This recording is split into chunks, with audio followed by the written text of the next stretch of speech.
मित्रांनो, आजचा जो विषय आहे तो कोपरगाव नगरपालिकेच्या स्वीकृत नगरसेवकांची जी नामनिर्देशन भरून ज्यांना निवड केलेली आहे त्याच्या बाबतीतले एक स्वीकृत नगरसेवक जे आहे ज्यांनी नामनिर्देशन भरलं ते म्हणजे सोनल अमोल अजमेरे। आता सर्वात महत्त्वाचं पाहणं आपल्याला अगोदर गरजेचं असेल ते म्हणजे स्वीकृत नगरसेवक कोण असावा। त्याचे नगरविकास विभागाचे जे आहे ते 2010 सालचे निकष आहेत, त्याला काही अर्हता दिलेले आहेत। तर स्वीकृत नगरसेवकामध्ये त्यांनी सेक्शन 4 मध्ये जी नामनिर्देशनाची अर्हता त्यांनी सांगितलेली आहे त्यामध्ये तो नोंदणीकृत व्यवसायी वैद्यक व्यवसाय असावा, म्हणजे डॉक्टर असावा, किंवा महाविद्यालयाचा निवृत्त प्राध्यापक, व्याख्याता किंवा मुख्याध्यापक असावा, किंवा तो लेखापाल असावा, किंवा अभियांत्रिकी पदवीधारक असावा, किंवा विधी अभिवक्ता असावा, किंवा नगर परिषदेचा मुख्य अधिकारी, महानगरपालिकेचा सहाय्यक आयुक्त अशी सेवानिवृत्त झालेली व्यक्ती असावी।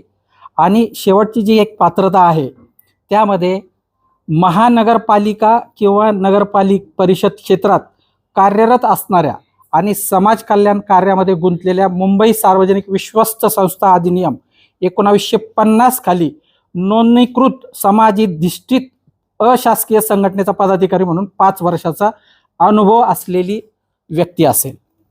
आता स्वीकृत नगरसेवकासाठी ह्या सोनल अमोल अजमेरे यांनी ह्या सेक्शन 4 प्रमाणे नामनिर्देशनाची जी अर्हता आहे ती 6 प्रमाणे त्या धारण करतात असं नामनिर्देशन भरून त्यांनी अर्ज दाखल केलेला आहे। आता सर्वात महत्त्वाची अट काय आहे की महानगरपालिका किंवा नगर परिषद क्षेत्रात कार्यरत असणारी ती समाज कल्याण कार्यामध्ये गुंतलेली मुंबई सार्वजनिक पब्लिक ट्रस्ट जी आहे, विश्वस्त संस्था जी आहे, त्याच्या खालची एक नोंदणीकृत संस्था असावी। आता ती नोंदणीकृत संस्था त्यांनी जी आहे ती दाखवली आहे संजीवनी सांस्कृतिक मंडळ सहजानंद नगर शिंगणापूर।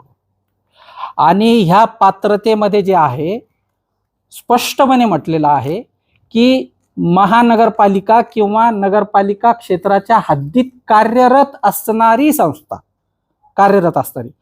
आमच्या अर्जदार जे आहे विजय अशोकराव नागरे, जे वोटर आहेत, कोपरगावचे नागरिक आहेत, त्यांनी हे जो पिटिशन दाखल केलेला आहे त्यांचं असं म्हणणं आहे की ही जी संस्था त्यांनी दाखवली संस्था संजीवनी सांस्कृतिक मंडळ सहजानंद नगर ही शिंगणापूर हद्दीत, शिंगणापूर ही स्वतंत्र ग्रामपंचायत आहे, शिंगणापूरला सहजानंद नगर सुद्धा हा भाग कोपरगाव नगरपालिकेच्या कार्यक्षेत्रात समाविष्ट नाही, म्हणून त्यांनी जी 6 पात्रतेमध्ये जो अर्ज केला की महानगरपालिका क्षेत्रात कार्यरत असणारी संस्था आहे तर ती ही अर्हता ते पूर्ण करीत नाही असं आमच्या अर्जदाराचं म्हणणं आहे। दुसरी बाब अशी की ह्या संजीवनी सांस्कृतिक मंडळाची जी घटना आहे त्या घटनेमध्ये स्पष्टपणे असं नमूद केलेलं आहे की ह्या संजीवनी सांस्कृतिक मंडळाच्या कार्यकारी मंडळावर कोणत्याही सभासदाची नियुक्ती होऊ शकेल, परंतु असा सभासद किमान 1 वर्ष मंडळाचा सभासद असला पाहिजे, तो संजीवनी सहकारी कारखान्याचा कायम सेवक असला पाहिजे। माझं असं म्हणणं आहे की सोनल अमोल अजमेरे ह्या ज्या आहेत आमच्या अर्जदाराच्या म्हणण्याप्रमाणे की त्या कोणत्याही प्रकारे त्या सभासद त्या संजीवनी सांस्कृतिक मंडळाच्या नाही आणि ह्या संजीवनी सहकारी साखर कारखान्याच्या कायम सेवकही नाही।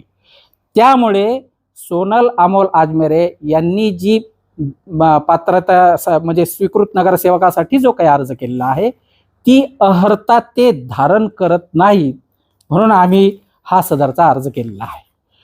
सर्वात महत्त्वाची गोष्ट अशी की ही जी संस्था आहे संजीवनी सांस्कृतिक मंडळ ही सार्वजनिक बॉम्बे पब्लिक ट्रस्ट ऍक्ट खाली नोंदलेली संस्था आहे।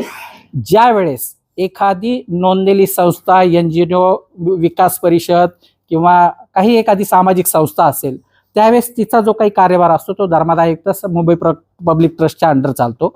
ज्यावेळेस सभासद असेल किंवा घटना चेंज असेल किंवा ज्या काही बाबी असतील त्याचा चेंज रिपोर्ट करावा लागतो आणि चेंज रिपोर्ट केल्याशिवाय ते सभासदत्व किंवा जे काही पद असेल, अध्यक्ष, उपाध्यक्ष, सेक्रेटरी, जॉईंट सेक्रेटरी, हे पद तो धारण करत नाही जोपर्यंत तो चेंज रिपोर्ट देत नाही.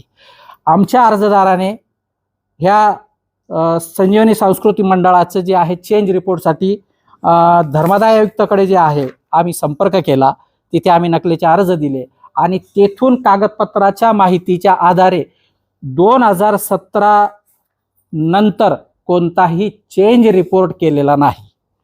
त्यामुळं आमचं असं म्हणणं आहे की सोनल अमोल अजमेरे ही जी कायद्यामध्ये 6 नुसार पात्रता किंवा अर्हता सांगितलेली आहे त्या धारण करत नाही आणि म्हणून त्यांची जी स्वीकृत नगरसेवकपदी निवड झालेली आहे ती ही 6 पात्रता ते धारण करीत नसल्याने त्या या पदासाठी अनर्ह आहेत. म्हणजे त्या या पदावर ते राहू शकत नाही. सर्वात महत्त्वाचं म्हणजे त्यांनी की मी ह्या संस्थेमध्ये जॉईंट सेक्रेटरी आहे किंवा अशी ॲफिडेव्हिट त्यांनी दाखल केलेली आहे आणि मी ती 6 पात्रता धारण करते. म्हणजे 6 पात्रता धारण करते म्हणजे त्या सोसायटीचे सभासद आहेत किंवा ती घटनेप्रमाणे ती कोपरगाव शहरात कार्यरत म्हणजे त्यांचं काम कोपरगाव शहरात आहे, अशा प्रकारची जे ॲफिडेव्हिटमध्ये 6 पात्रता धारण केल्याचं जे काही नमूद केलेलं आहे असं खोटा प्रतिज्ञापत्र त्यांनी दाखल केलेलं आहे. आणि ह्या खोट्या प्रतिज्ञापत्राच्या आधारे सुद्धा आमचे अर्जदार अशील जे आहे हे विजय अशोकराव नागरे हे कारवाई करणार आहेत. म्हणजेच प्रथम दर्शनी ह्या सर्व कागदपत्राचं अवलोकन करता आणि ह्या सर्व बाबी पाहता सोनल अमोल अजमेरे ह्या स्वीकृत नगरसेवकासाठीची ही पात्रता धारण करत नाही, म्हणून आम्ही ते न्यायालयात पिटिशन दाखल केलेलं आहे.